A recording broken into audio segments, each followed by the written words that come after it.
By 1989, the Stayner family had fallen far from the spotlight. The world had moved on. The Berlin Wall fell. There was a big earthquake during the World Series in San Francisco. But the Stayner brothers were struggling, each of them both in their own ways. Stephen's celebrity was pretty short-lived. He did make some money for consulting on the TV film. He actually had a bit part as one of the police officers rescuing himself. He blew almost all of that money on cars and drugs and booze. He worked some menial jobs. He got married. He had 2 kids. He was very proud of who he was when he told me. He was not ashamed at all. He was just very well grounded, you know, for a person that had gone through what he went through. But then at the age of 24, he was riding a motorcycle without a license. He was riding home from work, and a vineyard worker pulled out in front of him and hit him and flipped him. You just have to feel like this poor man was dealt such a horrific hand of cards in life and in death. You know, Stephen really did the best that he could. For 7 years, he's subjected to unspeakable horrors. He did work for a living. He did fall in love. He did have 2 kids. I see him as being on a good path, and that's how I prefer to think of him, you know. This one, it says, "Dear Lori, hi, how's everything in Comshy? Good, I hope. Wah, wah, wah." He used to always say that. It's not everybody that gets a letter from a famous person, namely me. Love always, Steve. So I cherish these letters forever. Stephen was gone now, but in a big sense, so was Cary. Cary had no direction. He thought his life was going nowhere. Cary never recovered from his own emotional difficulties, and then coupled with Stephen's tragic death. Well, not long after Stephen died, Cary's uncle was shot and killed in the home they shared together. Cary was very close to his uncle. Stephen's dead. Uncle Jerry's murdered. This rage is starting to bubble up. Cary has a couple of nervous breakdowns. One was fairly violent.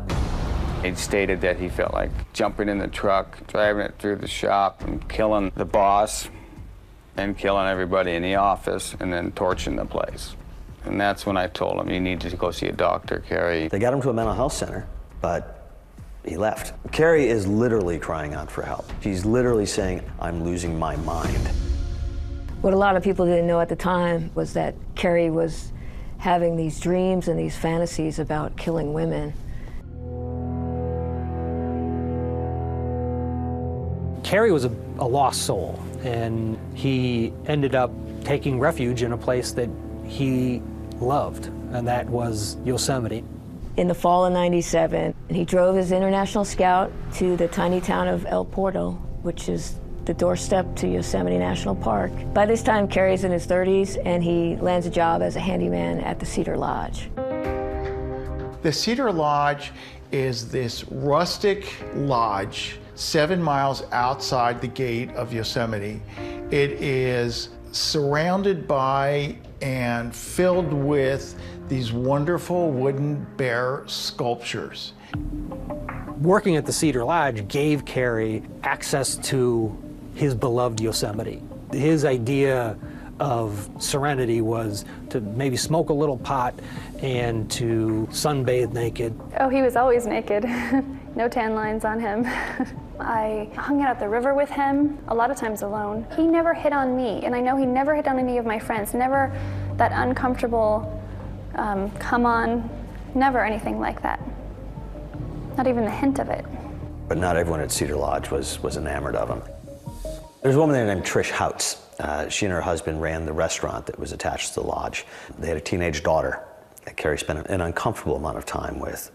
My daughter would start freaking out because he would just stand there and stare at my child as she's swimming in the pool. And I said, you go towards my daughter ever and I will destroy you. He was cold, hateful, but I've dealt with cold and hateful people before. Trish was, in some ways, sort of a savant. She seems to be the only one who saw this side of Cary.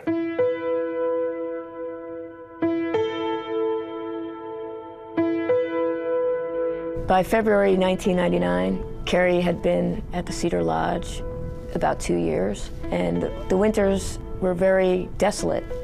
Not a lot of tourists visit the park that time of year. Winter is a spectacle. When the granite is iced in beautiful white snow, you really get to understand how extraordinary these walls are. Among the small group of people who did come to the Cedar Lodge to go see Yosemite was Carol Sund, her daughter Julie, 16, and their friend named Silvina Peloso. The three of them are on a trip twofold. Look at colleges and then also to enjoy Yosemite. They had a red Pontiac that they had rented for this trip. This was an opportunity for them to show Silvina, who was visiting from Argentina, one of the most beautiful places on earth. And they spent the day touring the park, going to a lot of the highlights. They went ice skating.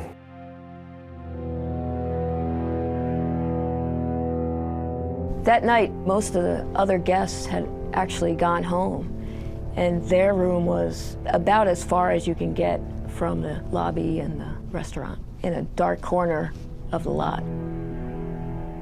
They had dinner at the restaurant, then they went to the front desk and got a movie they were going to go watch back in their room.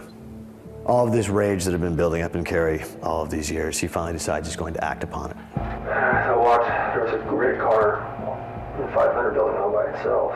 The window was open, the curtain was open, and I can see inside that there's two young women and the mother and no man. For Cary, he's been planning this for years. There's a fantasy that he's created in his mind.